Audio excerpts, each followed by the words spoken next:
Okay, so I'm just going to introduce you. Welcome, Annick, to Phenomenal Conversation number 20. And as you know, today we're exploring integrative worldviews and regenerative culture. I mean, I think there'll be more emphasis on worldviews, and then we'll kind of speculate and interact around regenerative culture.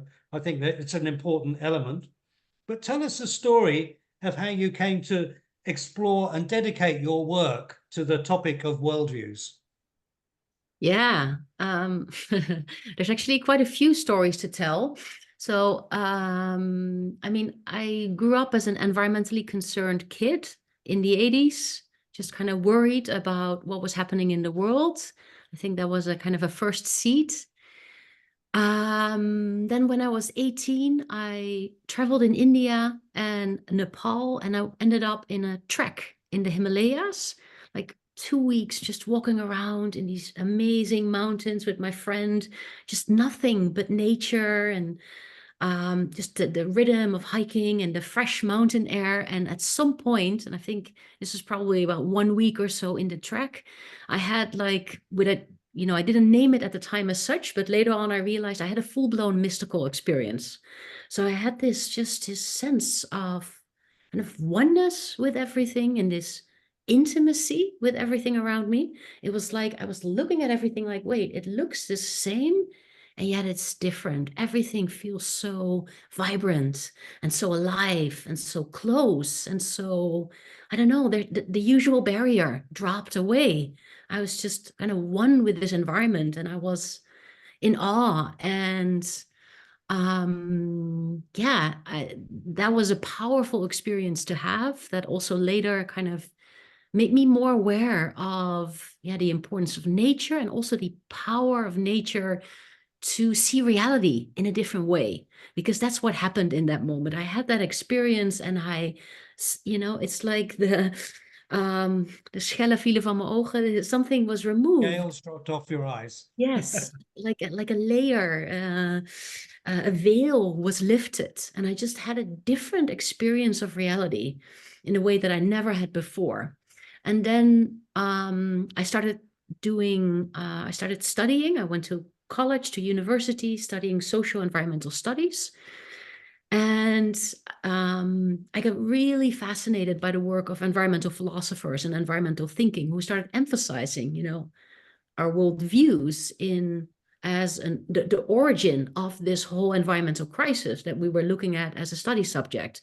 Where does this really come from? And the environmental philosophers would say, well, it's actually an expression or a manifestation of our worldviews. And so I became really interested, and I ended up doing a master's thesis on the topic of how actually kind of significant experiences in nature, or even spiritual experiences in nature, can result in a change of worldview and can kind of foster environmental concern and environmental care. And I think over time, I became just more and more interested and more understanding of the importance of worldviews. And yeah, from there on, I worked for an environmental organization for a few years, or nature and environmental organization. But I kept hearing this call that I wanted to understand in a deeper way. And another seed, actually, I didn't mention yet, is I grew up in a family with kind of a modern materialist worldview that as a kid I felt not fully resonant with. And so also this was a seed that to start reflecting on, kind of, I can't describe it any other way. I didn't feel fully convinced or satisfied by the worldview and the perspective that my parents offered me. And so this also made me look for something else, another way of seeing, another way of understanding. Okay, well, thanks for that introduction. I love the sound of the mystical experience. I'll have more of those. So, can you briefly unpack for us the focus of your work and what is exactly a worldview? You've mentioned it twice in relationship to what the eco-philosophers were pointing to, and then the kind of friction you felt between how you were seeing the world and your family. So can you unpack for maybe people that are unfamiliar or might come to listen to the recording in a bit more detail, and then we'll go on to the specific types. But Yes, Yeah. sure. Yeah, you can talk a long time about this concept, but in essence, a worldview is a big story that humans use to make sense of our experience and our world, kind of give meaning. And, this plays out in so many different ways. This is, in a sense, a worldview answers kind of the existential questions about life. Who are we as beings? What kind of creatures are we? What is this reality that we find ourselves in? What is the nature of this reality? How can we come to knowledge? How do we know that what we believe is actually true? So what is a valid method of gaining knowledge? What is important in life? What are we doing here as humans? What is our relationship to the larger whole, to nature? Is there a divine, or is there a God? And if so, what is this God? How does it relate to our universe? How did the universe emerge? Or, so that it's these really existential questions that worldviews give answers to in a more or less coherent way. And if you hear this, you may be thinking like, well, actually, I don't think about these things, so I probably don't have a worldview. But actually, if you look at your life, when you get up in the morning and you get your cup of coffee and you read a newspaper, you're making a choice about what you believe to be valid knowledge. With your choice of newspaper, you make a certain decision about what you consider to be true and what you consider to not be true.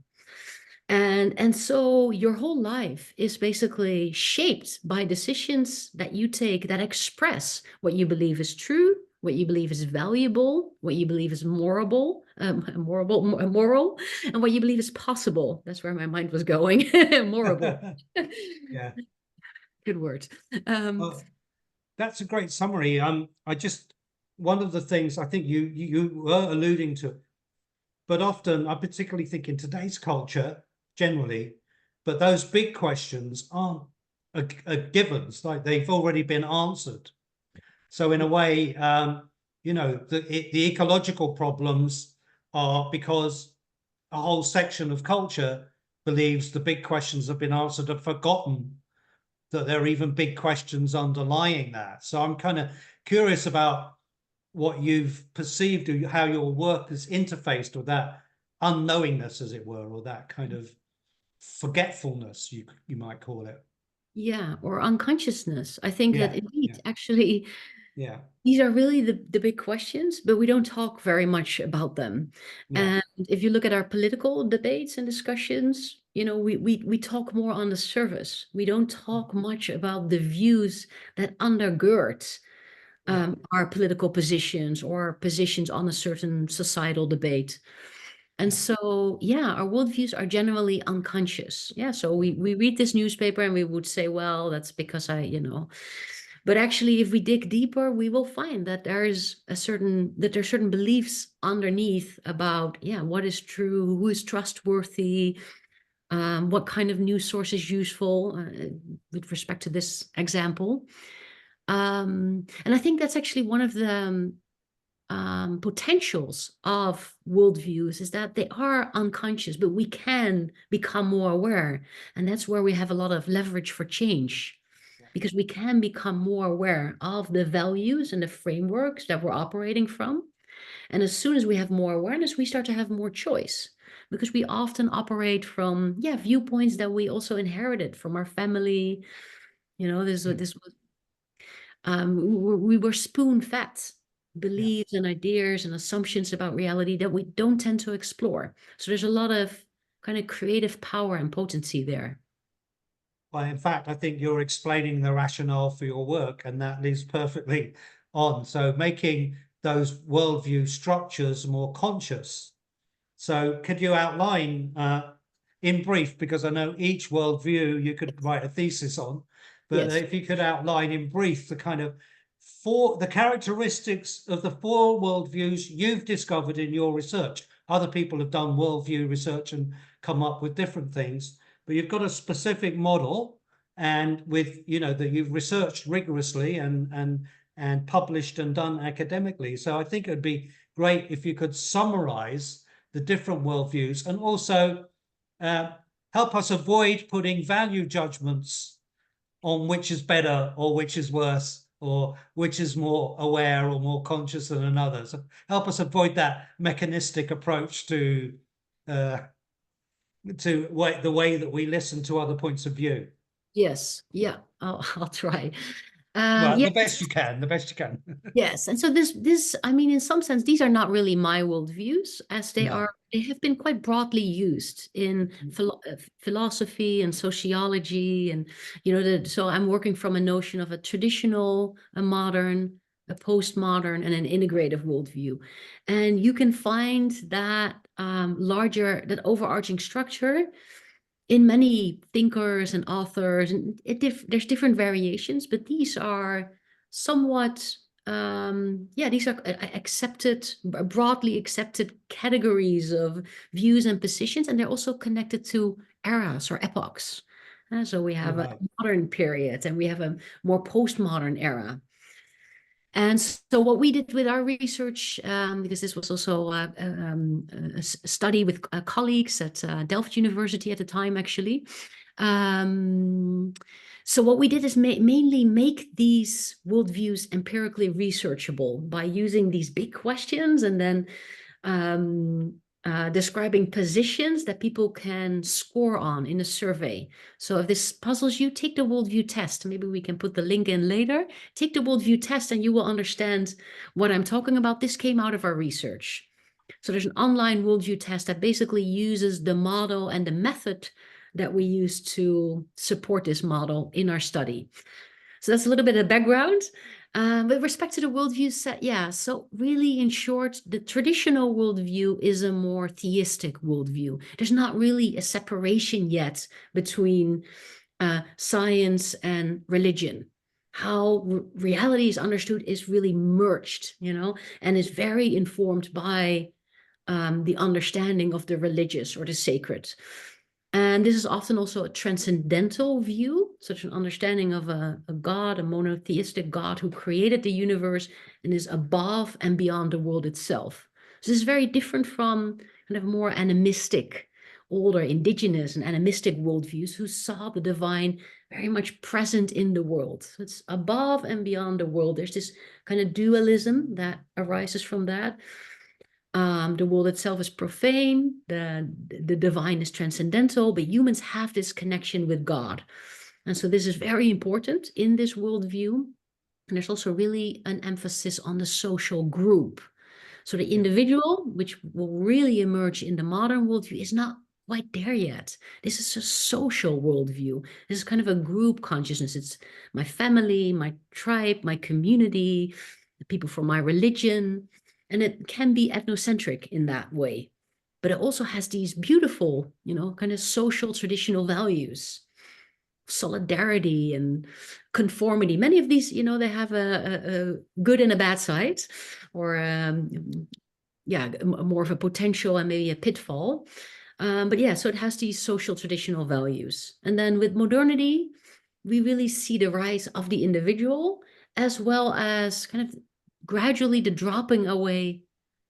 I just wanted to insert an example of the traditional that we discussed yesterday, which is that often in these theistic religions, they used to speculate that any visitor could be God in disguise. So the great hospitality that the traditions offer is because they have an idea that God could come visiting any moment, or anyone could be disguised as God, and you're being tested on how well you'd host them. That would be a kind of typical correlate to what you're saying. That's a beautiful idea. I didn't actually know that, but yeah, the well-known hospitality of more traditional cultures. Yeah. Also, of course, is group orientation, but that Yeah. that sounds like a good logic. Yeah. That worldview. Yeah, absolutely. Yeah, so in the modern worldview, we get a much more individualistic perspective, and we get a radically different understanding of reality.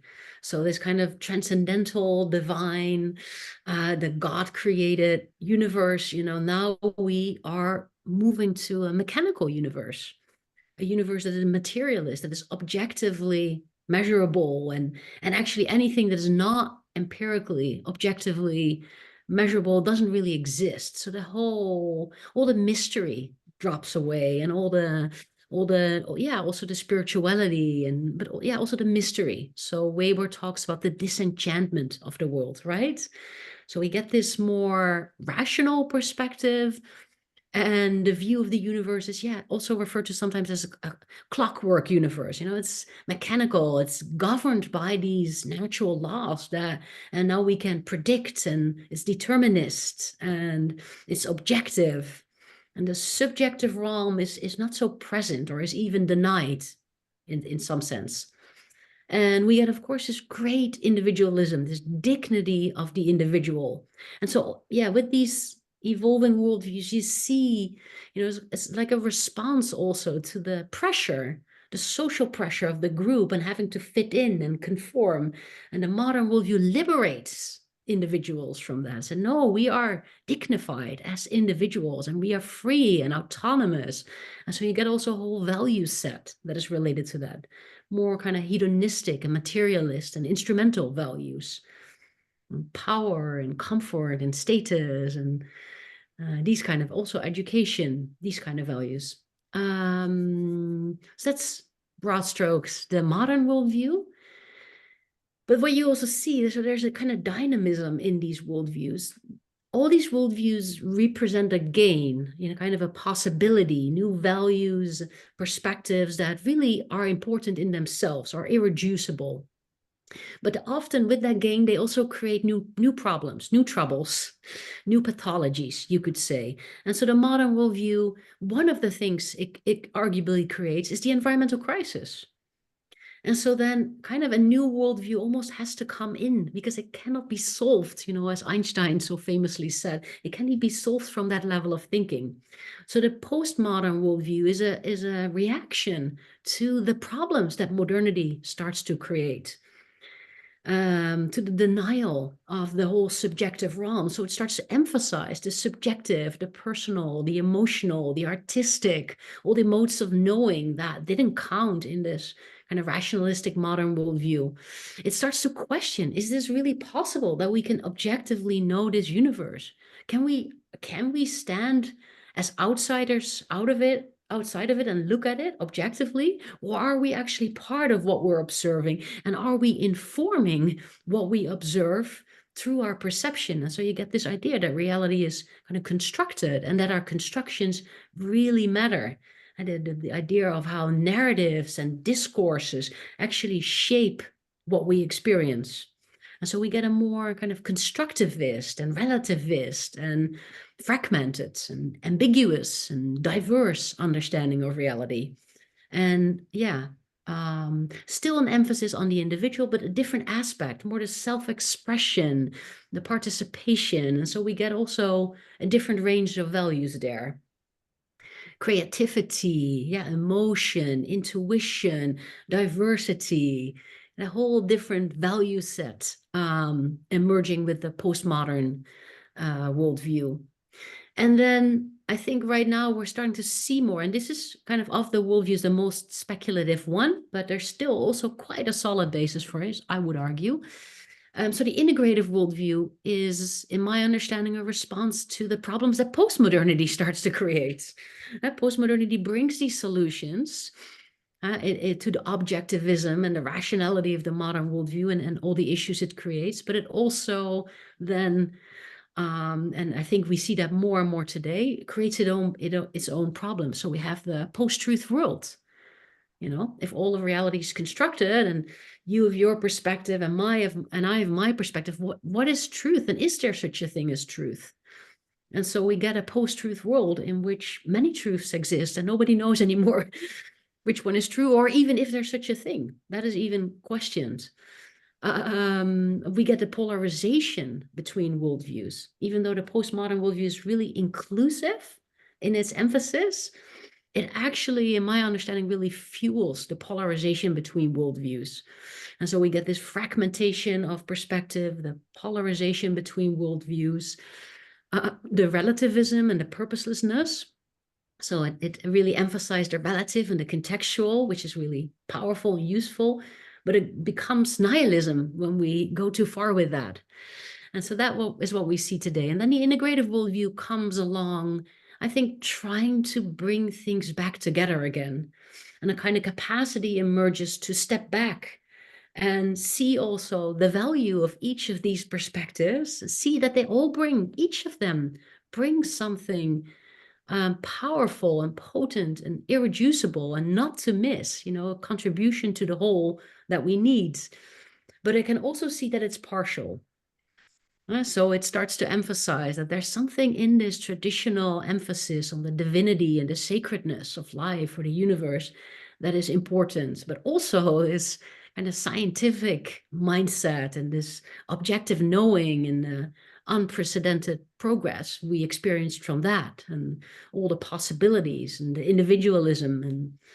But it also recognizes, yeah, reality is objectively true, but we also create it through our perceptions. And somehow, so really an impulse emerges to start integrating all these, you could say, these big binaries, the big oppositions that, humans have moved through, from science to religion, from humans to nature, masculine to feminine, these big opposition, and it tries to bring it together. This is a big task. I don't think the worldview is fully there, but this is its impulse. It wants to integrate. It wants to see the larger whole. It wants to connect again. I wanted to ask you a question about the individual development, Annick, because in a way that you were framing the emergence of modernity as kind of freedom for individual decision. And of course, we had Martin Luther mediating, I don't need a mediator, I don't need the Pope to mediate with God. I can have a valuable relationship with God. And you could say that was one of the pivotal moments for the development of this modern worldview as individualism. But the characteristic of the individual in the postmodern seems to be, because I grew up before the postmodern era started to emerge, but I remember as individuals, you were still much more socialized to what society wanted, to what parents wanted. You could go your own way and make a better life for yourself. So what do you perceive as the different dynamic between individualism in a kind of modernistic sense and then individualism in a postmodern sense? Yes. Yeah, and they're quite different indeed. Yeah. So I would say that indeed, as you alluded to, in the modern, this individualism is almost more exterior oriented.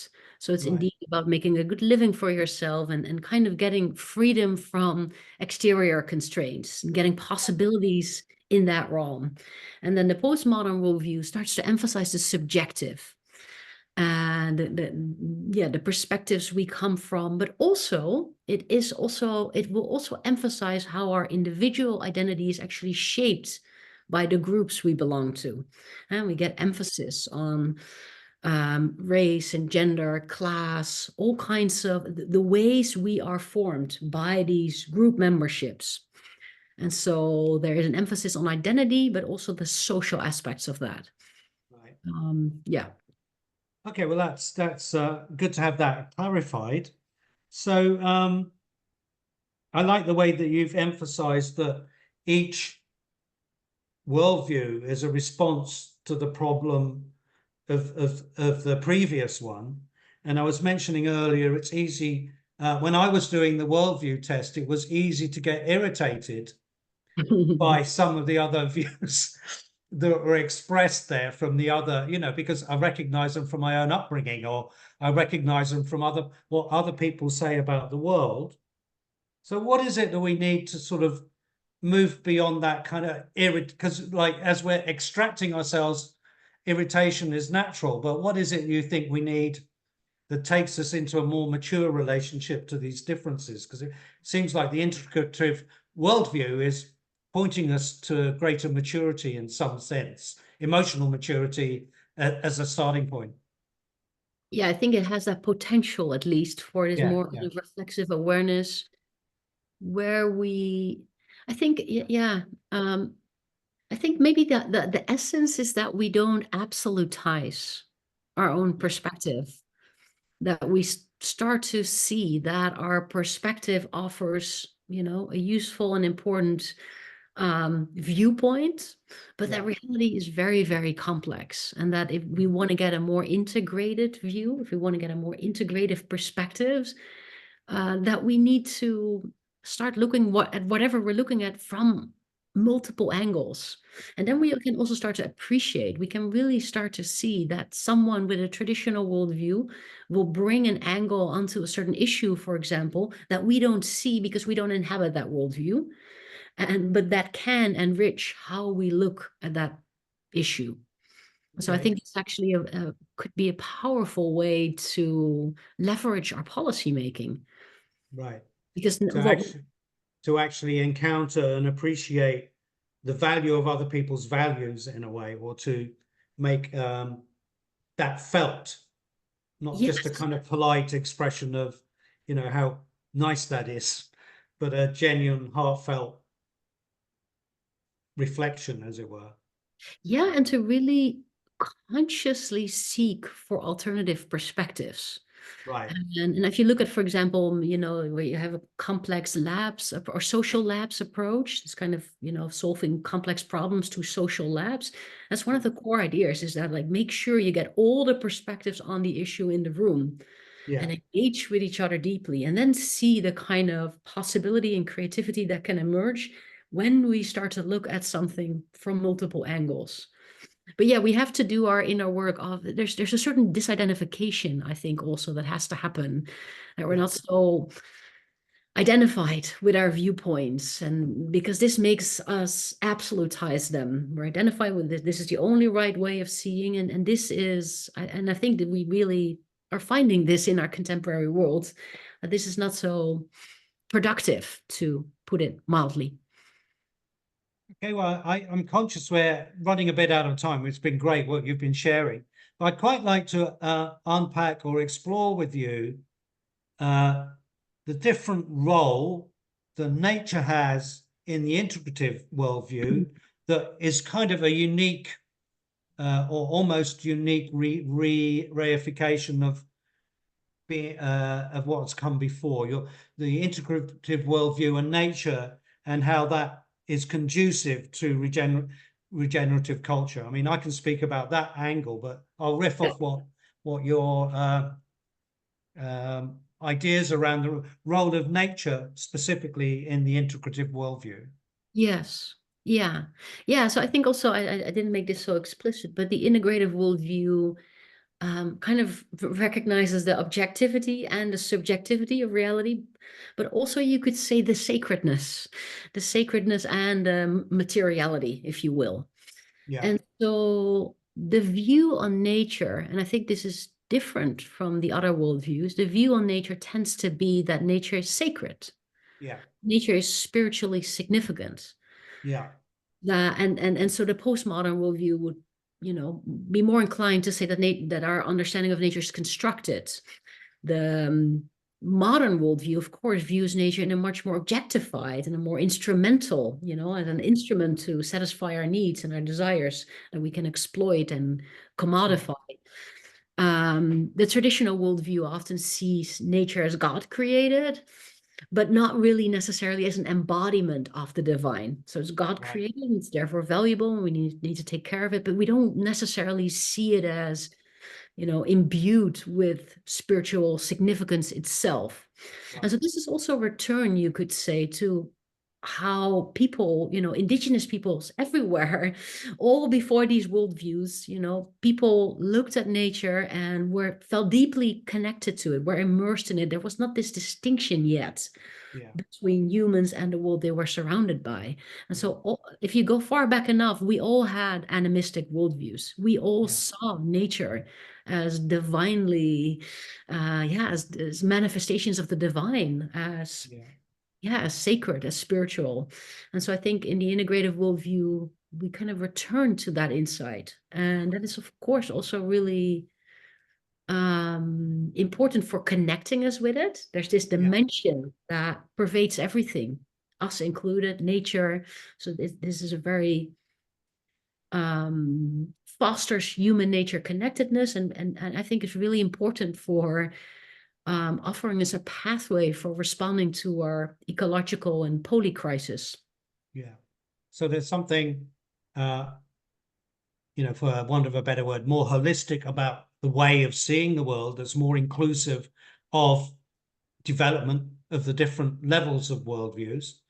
But also there, just to the kind of knowledge of Gaia as a living system seems to be a scientific recognition that seems to be very important in terms of this integrate. So not just nature as divine as before, but nature being recognized as a living system, having its own life forms or having its own energies that humans need to collaborate with, seems to be a crucial element. Yes. It comes, this is what the regenerative worlding is talking about, but it also seems to be inherent in the integrative worldview. Could you Yes. explain what you've seen in relationship to that for us for a little bit?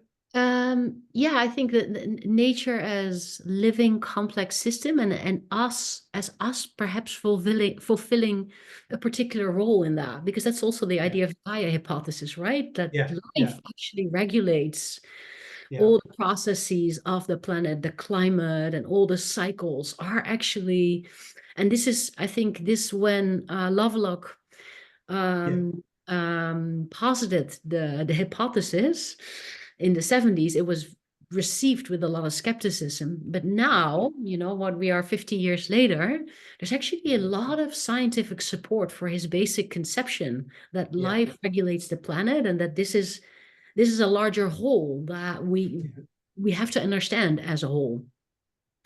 So Where was I going with that? I forgot my own thread here, but I'll just offer one more thing and then maybe we'll round it up. But there's yeah. something that in that sort of integration, the benefits of science in service to the good of the planet rather than extracting and exploiting the planet. So there seems to be a huge shift from the modern era where it was just a resource for us to mine, to give glory to God, and to better our own welfare. Now it feels like, we need to completely partner with Earth systems to at least arrest a little bit of the damage we're doing, which may or may not be irretrievable. But Yes. Yeah, and it's actually one of the things that give me hope in this kind of Anthropocene era, yeah, that we have all this knowledge and we have a better understanding of how this complex living system works, how it operates. And this is going to be really important in addressing, the manifold issues that we're dealing with. So the knowledge is gives me some hope.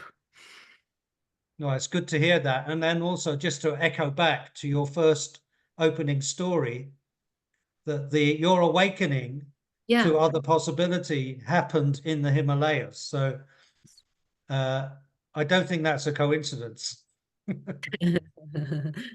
No. So thanks for that, Annick. I'm going to turn the recording off and we'll just speak for a few minutes before we break. Yes.